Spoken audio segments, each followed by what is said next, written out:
The shocking secret my husband's boss revealed to me. You won't believe the twist. Be sure to hit that like button, share your insights in the comments, and subscribe to keep up with our newest stories.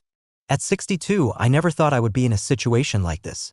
Life, it seems, was meant to follow a predictable path by this point. My mornings are devoted to nurturing my garden, afternoons are a serene escape into the pages of a good book, and evenings are cherished moments with my husband, Mark, as we reflect on the beautiful journey we've shared.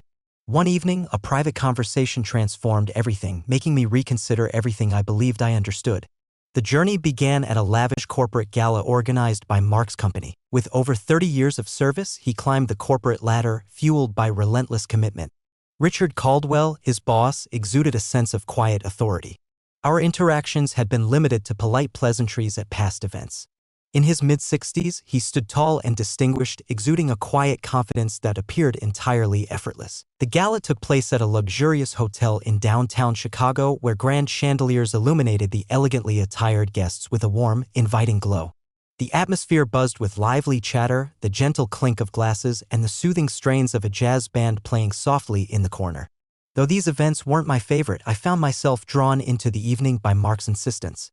So, I donned a simple navy blue dress and agreed to join him. At first glance, everything appeared to be perfectly ordinary. While Mark engaged in lively discussions with his colleagues, I found myself mingling and chatting with the other spouses. Everything changed when Richard came into the picture. "Evelyn, could I steal a moment of your time?" he inquired, his rich voice cutting through the noise of the room. I paused. A moment. What could Mark's boss possibly need from me? I offered a polite smile and nodded, trailing behind him as he guided me through a side corridor, away from the bustling main ballroom. The atmosphere grew serene, the lively sounds of the gala receding into the distance. He led me into an intimate lounge, a snug space adorned with soft lighting, a crackling fireplace, and inviting leather armchairs. The atmosphere was charged with a quiet yet unmistakable tension. My heart raced slightly as I settled into the seat opposite him. "I hope I'm not interrupting anything crucial," he said, flashing a small, slightly anxious smile. "Not at all," I replied, though I couldn't help but feel the curiosity stirring within me. "What's on your mind?" He sighed, rubbing his hands together, as if he were sifting through thoughts. Finally, he found his voice. "It's about Mark." Instantly, I straightened in my chair, a knot forming in my stomach. "Is something wrong?" He paused, uncertainty flickering in his eyes. "Not exactly. There's something important I need to share with you." The gravity of his words hung in the air, palpable even before they were spoken. His expression held a seriousness that unsettled me, a quiet intensity that sent my pulse racing. "Evelyn," he continued, his voice a blend of warmth and authority.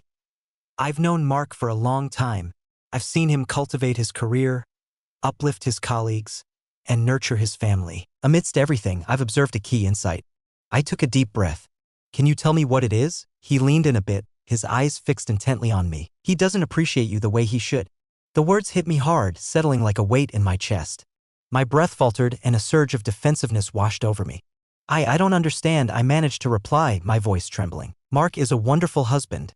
He has always been that way." Richard nodded. "I know he is, but tell me, Evelyn, when was the last moment he genuinely recognized you? Not merely as his wife, but as the extraordinary woman you truly are." I opened my mouth to reply, yet no words emerged. He pressed on, his voice now a gentle whisper.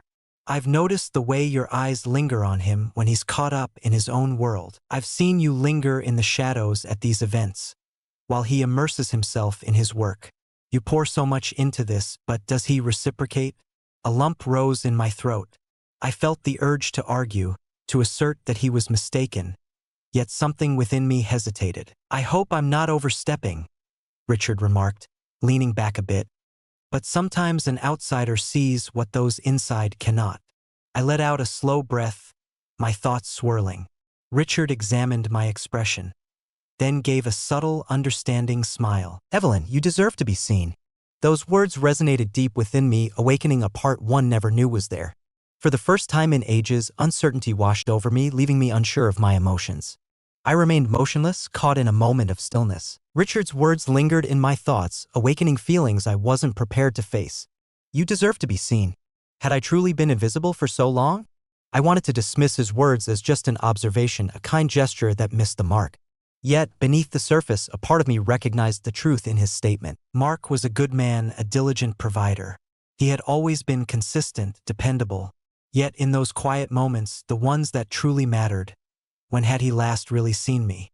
When had he last acknowledged the little ways I endeavored to keep our life vibrant and fulfilling? The way I folded his shirts just the way he preferred. The way I filled our home with his favorite things. The way I stood by his side through every career triumph and took a step back. I cleared my throat, suppressing the lump that had formed there. Richard raised a hand, halting my words.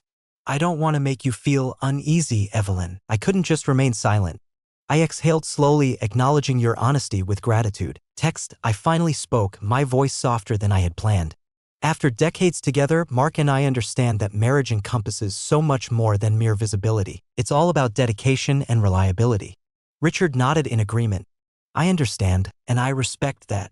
He leaned in a bit, his eyes steady and focused. But have you ever paused to consider what you genuinely desire?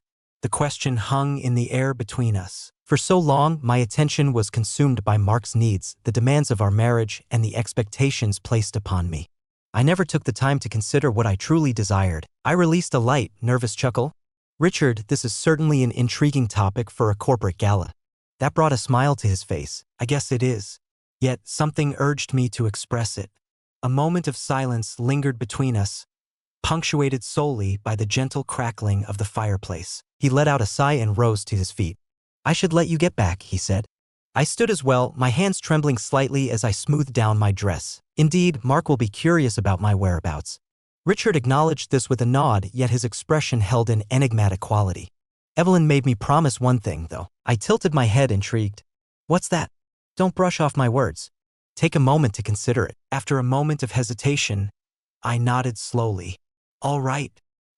He offered a faint smile and stepped aside, motioning toward the door. As I strolled by, his presence enveloped me, the lingering weight of our conversation resting heavily on my chest. The gala buzzed with energy when I made my way back.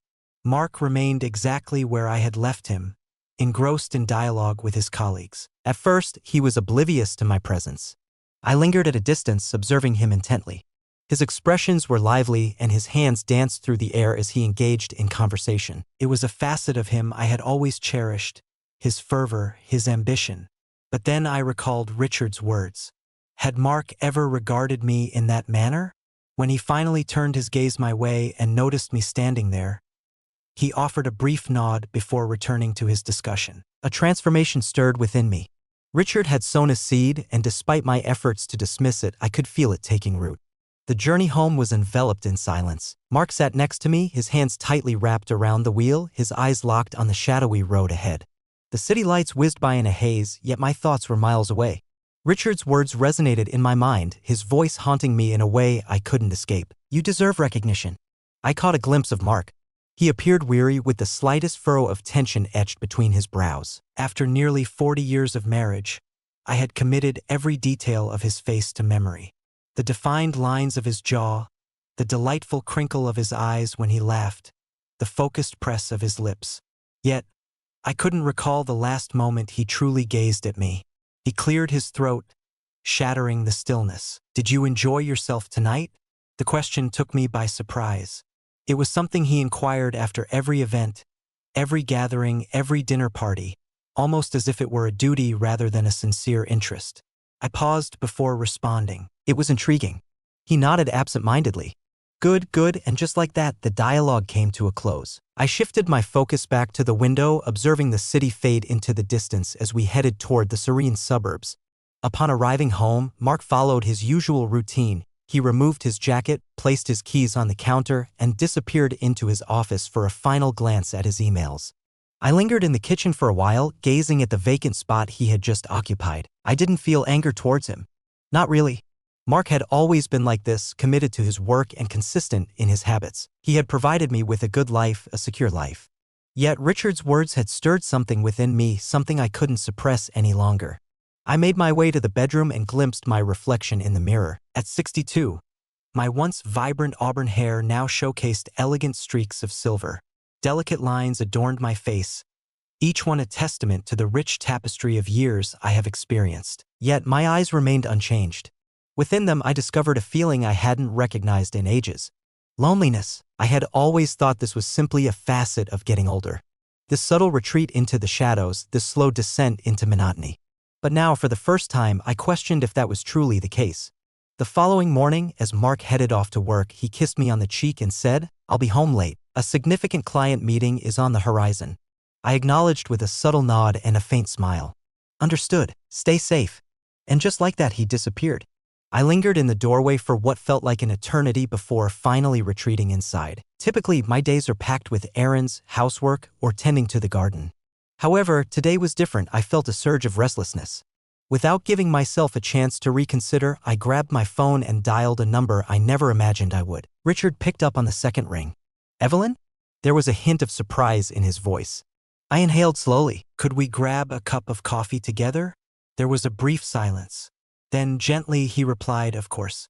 An hour later, I was seated across from him at a serene cafe by the lake. The aroma of roasted coffee beans and freshly baked pastries filled the air. Outside, autumn leaves twirled gracefully in the breeze.